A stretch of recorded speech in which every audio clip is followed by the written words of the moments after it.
Hey guys, welcome back to the Stocks with the channel. So in today's video, we're going to talk about the guidance towards dull market. So let's get straight to the topic. देखो आज हम लोग बात करेंगे कि डल market में क्या क्या सिनेरियो होता है और जो भी चीज़ मैं बात करूँगा वो मेरे रिलेटेड है, मेरा पर्सनल व्यू है। आप लोग का पॉइंट ऑफ व्यू चेंज हो सकता है और जो चीज़ मैं बता रहा हूँ इट्स नॉट नेसेसरी कि वो होली ग्रेल रूल हो। मैं कुछ सालों बाद कुछ और भी चीज़ें बता सकता हूँ, बट अभी के लिए जो मुझे सही लग रहा है ये अभी के लिए सही है। कल हो सकता है ये स्टेटमेंट मैं बिल्कुल ही गलत बता सकता हूँ, क्योंकि जैसे जैसे मेरा दिमाग और नॉलेज बढ़ेगा वैसे वैसे चीज़ें चेंज होगा, बट फाउंडेशन कभी चेंज नहीं होगा। फाउंडेशन इन द सेंस कि हाँ मैं ट्रेडिंग कर रहा हूँ तो मैं ट्रेडिंग करूँगा, मे बी स्ट्रैटेजी चेंज हो जाए। This is called a foundation. अब समझते हैं कि क्या क्या डल मार्केट में अकरेंस होता है, उसको समझना ज़रूरी है। उसके बाद आपको किस तरीके से प्ले आउट करना चाहिए और किस तरीके से आपको कॉन्फिडेंस बिल्ड करना चाहिए।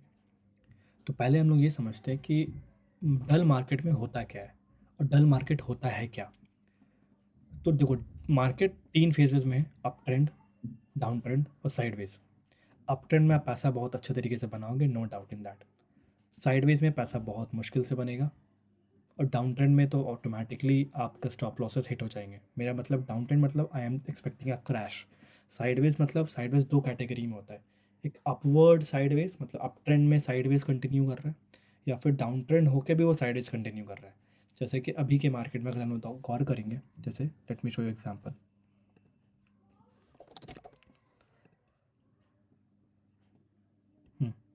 जैसे स्मॉल कैप का ये चार्ट है, राइट।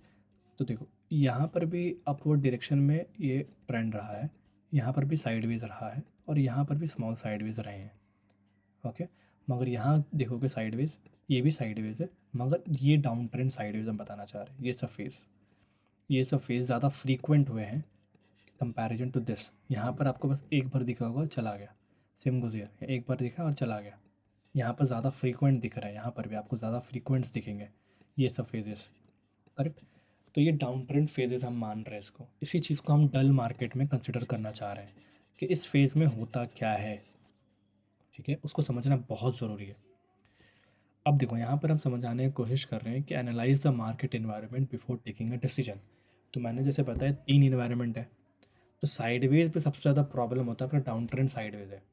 उस केसेस में क्या होगा, उस केसेस में आपका जो सबसे बेस्ट स्ट्रैटेजी है वो भी फेल होते हुए आपको दिखेगा, क्योंकि मूवमेंट आपको आपके फेवर में नहीं मिलेगा, क्योंकि मार्केट इज़ नॉट हेल्दी। दूसरा चीज़, जो रिवॉर्ड आप एक्सपेक्ट कर रहे हो वो रिवॉर्ड नहीं मिलेगा, क्योंकि मूवमेंट फेड हो जाएगा। हो सकता है सुबह ब्रेकआउट दिया, शाम तक नीचे आ जाएगा। स्टॉप लॉसेस फ्रीक्वेंटली हिट होंगे, बहुत जल्दी हिट होंगे stop losses. Number fourth, confidence बहुत ज़्यादा क्रश होगा आपका।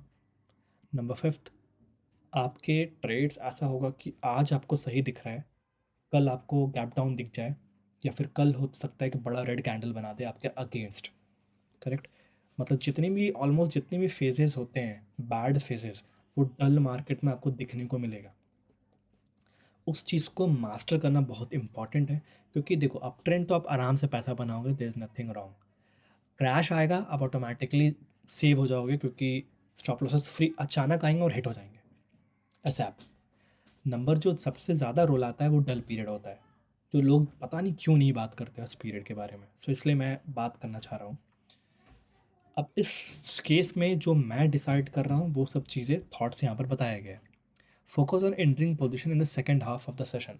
मतलब बहुत बार मेरे हिसाब से मेरे को ऐसा फील हुआ है कि अगर मैं सुबह पोजीशन बनाता हूँ शाम तक वो विक बना देता है, या तो मूवमेंट फेड हो जाता है, और मैं ब्रेक बैक इन रखता नहीं हूँ, दैट इज स्कॉट्स जो होता है वो रखता नहीं है। बट स्कॉट्स अगर ऊपर वापस कल होके पुश किया तो I will add it again, क्योंकि मेरे हिसाब से स्कॉट्स जनरली क्या होता है, जैसे कि example, late me show you example.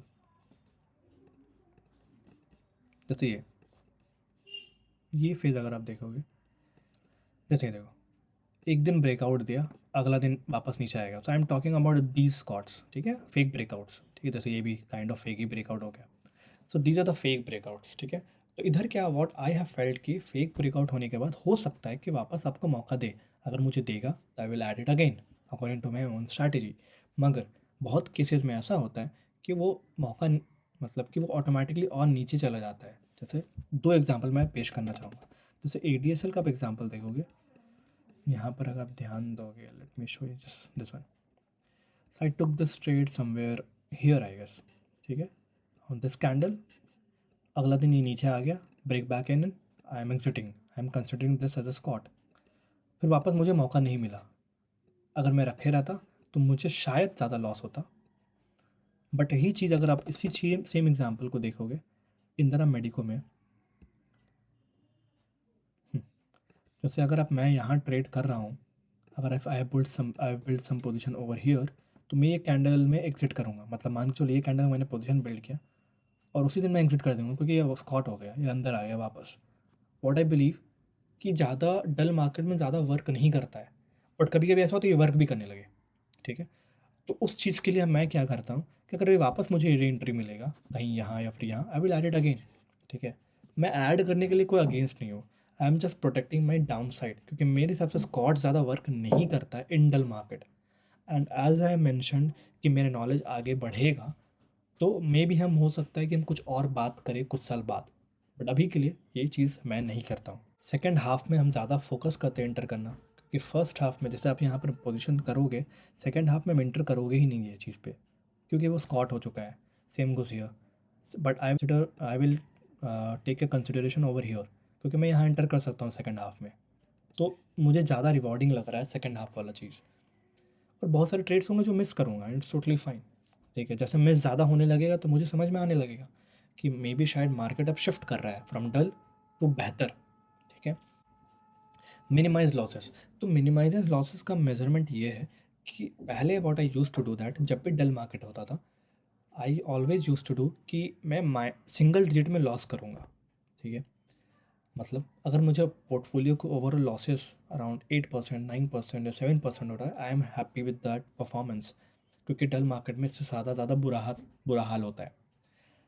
तो मेरे साथ ऐसा पर्सनली हो रहा था कि वो -7 या -8 को वापस रिकवर करने में मुझे 1 मंथ या 2 मंथ लग जा रहा है, ठीक है। इस चीज़ को मैं नंबर को कम करके -5 में ला रहा हूँ, कोशिश कर रहा हूँ कि -5 ऐसा नंबर है मेरे लिए, क्योंकि मैं ऐसा मानता हूँ कि अगर 1 मंथ पूरा आपका डल मार्केट नहीं रहता है, 1 मंथ में एक ऐसा पीरियड हो सकता है, वो 3 दिन या 10 दिन या 7 दिन, ऐसा हो सकता है कि अचानक वो बुलिश हो जाए, सब जगह आपको बाइंग दिखे और आप ऑटोमेटिकली अप हो जाओगे 2 या 3% या 4% या 5%। तो मैं ये सोच रहा हूँ अगर मुझे एक वक्त एक मौका भी दिया जाएगा जहाँ मार्केट थोड़ा सा कवर हो पाए, और मैं -5% में ऑलरेडी अचीव कर चुका हूँ, जैसे एक मंथ ले लो, जून, जून के 10-12 दिन मैं अचीव कर लिया हूँ -5, ठीक है, एग्जाम्पल के तौर पे। अब वापस 15 दिन बाकी है, 10 दिन बाकी है।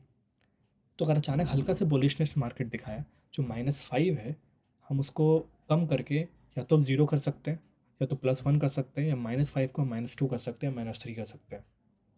वो 10 दिन के जो मार्केट बुलिशनेस आएगा, तो ये ऑटोमेटिकली मेरे लिए नंबर कम हो गया। And obviously it's easier said than done, but I am working on this. तो ये मेरे लिए -5 नंबर कम है, okay. So I am thinking to targeting over that, और यही चीज़ मैं 2025 में लेके चलूँगा। और आप लोग भी इस चीज़ को रखो कि इतना ही लूज़ करो जितना आप जल्दी से रिकवर कर पाओ उसको, कम टाइम स्पैन पे। अगर आप ट्रेडिंग सोचे हो फुल, ये हम जो भी बात कर रहे हैं अपने लेवल की चीज़ें बात करें, में भी हो सकता है कि बहुत लोगों को ये चीज़ समझ में नहीं आ रहा होगा। अगर नहीं समझ में आया तो ask me, DM me in my WhatsApp, I will surely help you out. Be patient, मतलब बहुत बार ऐसा होता है, जैसे लास्ट के 3 मंथ से मैं अराउंड 10% डाउन हूँ, बीइंग वेरी ऑनेस्ट। अब इस चीज़ को यहाँ समझना है कि क्या ये ख़राब है? नहीं, मेरे लिए सही है, क्योंकि मैं ये सोच रहा था कि मुझे -5 ही लूज़ करना है हर मंथ। उस वजह से मैं आगे हूँ, पहला चीज़। दूसरा चीज़, अगर मुझे एक मौका देगा मार्केट, मैं इस चीज़ को रिड्यूस कर सकता हूँ, ये जो डिस्टेंस है -10 का तुरंत रिड्यूस कर सकता हूँ बाई -5%। आराम से -5 आ सकता हूँ अगर एक वक्त, एक सप्ताह भी मार्केट अगर हल्का सा मोमेंटम दिखाया।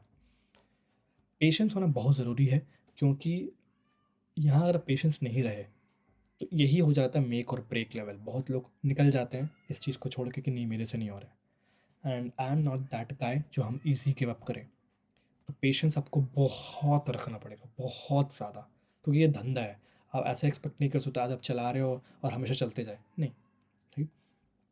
Play small and discipline and clear opportunity rises. मेरा मतलब ये है कि जैसे अगर मार्केट हेल्दी अनहेल्दी हो जाता है, हम पोजीशन साइज़ रिड्यूस कर देते हैं बाय 50% और लेस देन 50%। मतलब अगर एक स्टॉक पे हम 1,00,000 रुपए लगा रहे हैं, तो हम ऑटोमैटिकली 50,000 रुपीज़ ही लगाएँगे या फिर उससे लेस लगाएँगे, क्योंकि वो मेरा ट्रेड होगा कॉन्फिडेंस ट्रेड।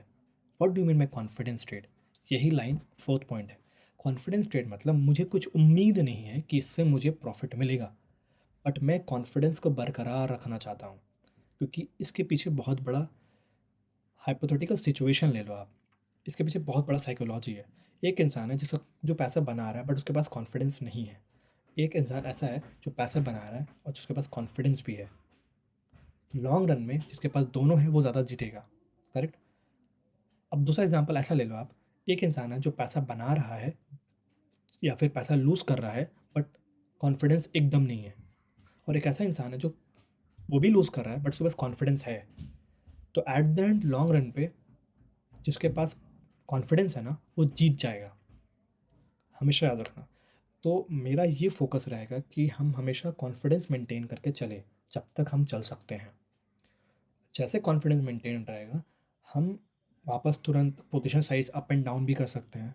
अगर मेरा कॉन्फिडेंस बहुत डाउन रहेगा, पोजीशन साइज़ मुझे अप करने में 10 बार घबराहट होगा, ले कि नहीं ले, ले कि नहीं ले, बट वो चीज़ मेरा उस केस में नहीं होगा। इसलिए कॉन्फिडेंस ट्रेड पुश करना बहुत ज़रूरी है। जब भी अगर आप ब्रेक से वापस आओ ट्रेड करने के लिए, तो कॉन्फिडेंस ट्रेड धीरे-धीरे पोजीशन बढ़ाओ। वही चीज़ मैं यहाँ लिखा हूँ। Confidence crucial in dull market where profits are harder to achieve. Simple है, maintain your confidence. Understand that the market will test your resilience. मतलब आपका पेशेंस टेस्ट किया जाएगा।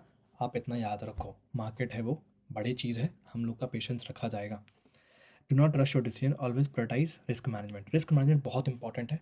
अकॉर्डिंग टू योर रिस्क आप उस हिसाब से फिक्स रहो डल मार्केट में।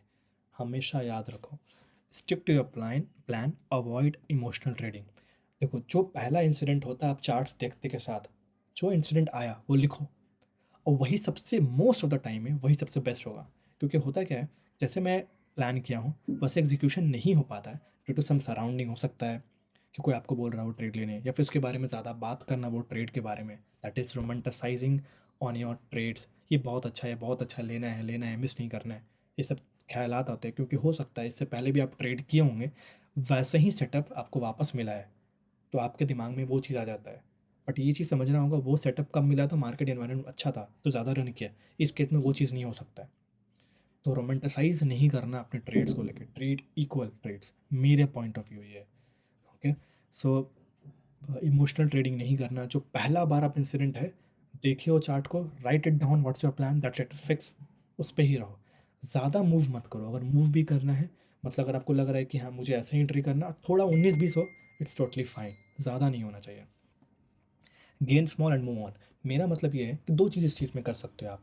या तो आप ट्रेड करते हो, ट्रेड करते रहो, ठीक है, या फिर आप सिंपल क्या करो, अपना जो हम कर रहे हैं कि मुझे मेरे हिसाब से 10 से 12% स्टॉक मूव करता है फेक, जब मार्केट डल होता है उसके बाद वो ख़राब हो जाता है।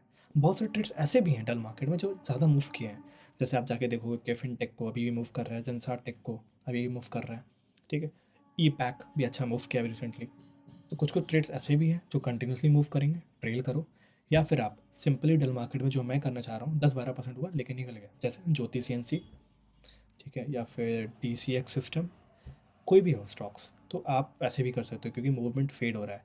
तो मैं ये इस चीज़ पे चल रहा हूँ कि मूवमेंट जब फेड हो रहा है तो हम इस पे ज़्यादा फोकस कर रहे हैं रादर देन ट्रेलिंग। तो ट्रेलिंग से मेरा शायद 10% आया, हम ट्रेल करने के लिए सोच रहे, ऑटोमेटिकली मुझे कॉस्ट टू कॉस्ट या 2 या 3% में कट करना पड़े, तो मेरे लिए हैम्पर ज़्यादा करता है मेरे माइंडसेट को, इसलिए हम वो चीज़ मूव कर रहे हैं। दैट इज़ रिवॉर्ड कम मिलेगा आपको, इसलिए हम just minimising my reward. Take profit and move on to the next opportunity without any hesitation. मैंने एक ट्रेड बुक किया, खत्म, move on to the next, do the same thing, move on to the next, do the same thing. Focus on yourself, concentrate on your strategy and growth, avoid distraction and comparison with others. बहुत बार ऐसा होता है कि जब डल market में आप होते हो, शायद हो सकता है वो फेज़ आपका स्ट्रैटेजी के लिए सही नहीं है, बट वो किसी और के लिए अच्छा हो। जैसे आप हमेशा याद रखना, मेजॉरिटी ऑफ द टाइम ऐसा होगा, जब मार्केट अच्छा नहीं होता है तो नीचे वाले स्टॉक्स जितने भी होते हैं जो वीकली डिमांड से या फिर मंथली डिमांड से अचानक पुश करना स्टार्ट कर देते हैं। तो जो बॉटम फिशर होगा शायद हो सकता है वो ज़्यादा बेहतर परफॉर्म करे इन कंपैरिजन टू अस जो ऑल टाइम हाई या 52 वीक हाई वाले स्टॉक्स को देख रहे होंगे। करेक्ट? तो अपने आप को कंपेयर मत करना, बहुत बड़ा सा मोमेंट आएगा कंपैरिजन का, क्योंकि देखो तुम्हारा विजन है वो, तुम उस चीज़ को लेके क्लियर हो कि मुझे यहाँ तक पहुँचना है, और आपका अपना पर्सपेक्टिव है। तो उस हिसाब से जज करके कोई फ़ायदा ही नहीं है और कंपेयर करके फ़ायदा नहीं है। आप अपना काम करते रहो। I know it's very difficult, but धीरे-धीरे स्टेप लो, स्टेप लोगे आगे बढ़ोगे।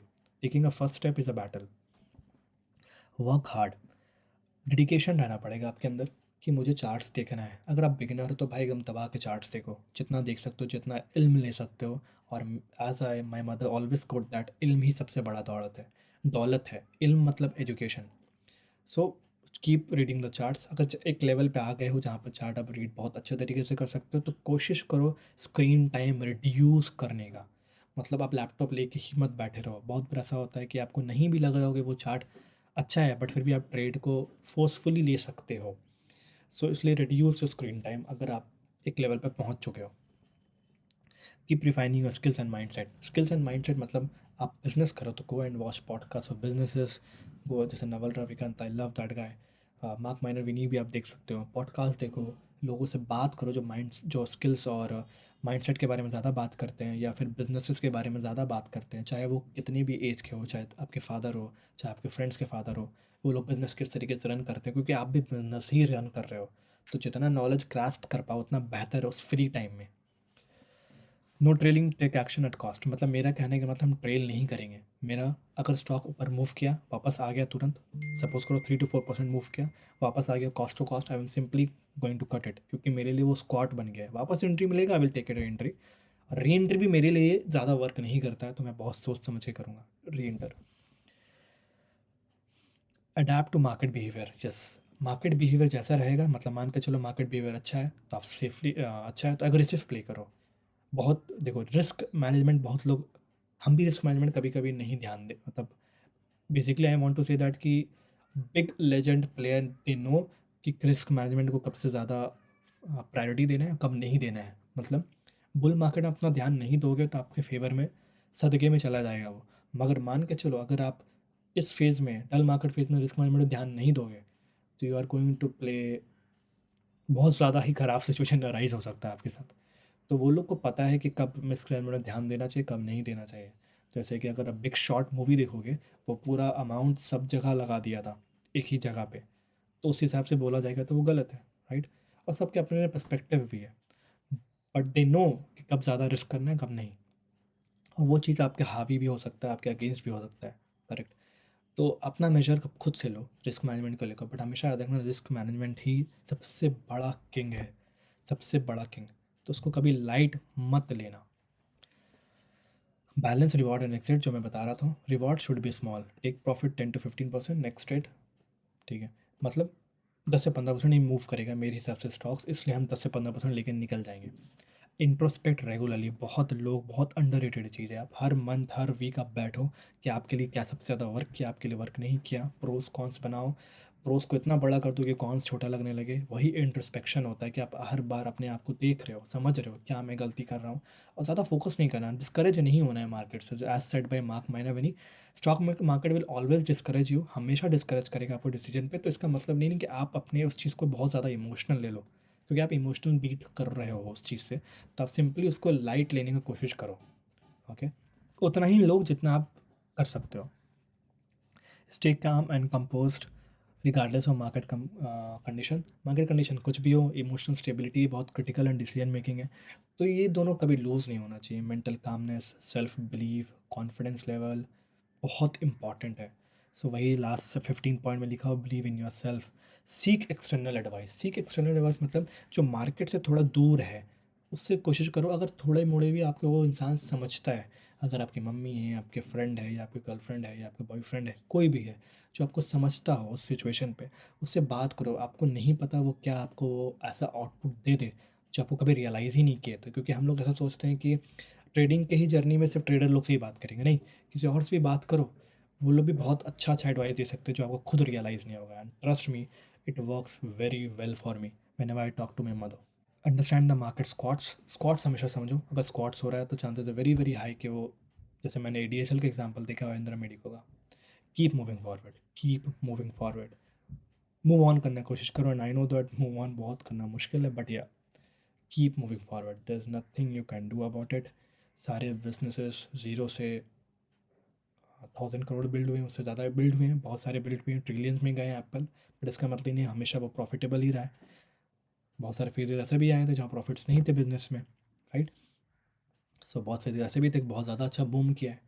So this is what business cycle है, ये बिजनेस का साइकिल ही है, ऐसा ही चलने वाला है।